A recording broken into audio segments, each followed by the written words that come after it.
तुम्हारा खेल अब खत्म अदनान दमीर।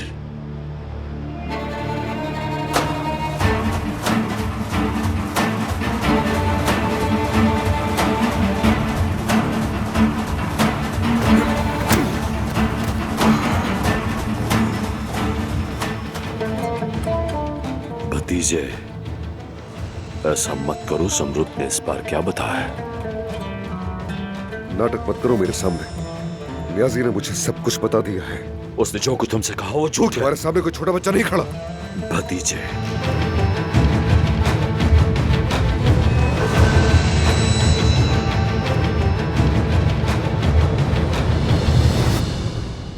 अदनान रुक जा।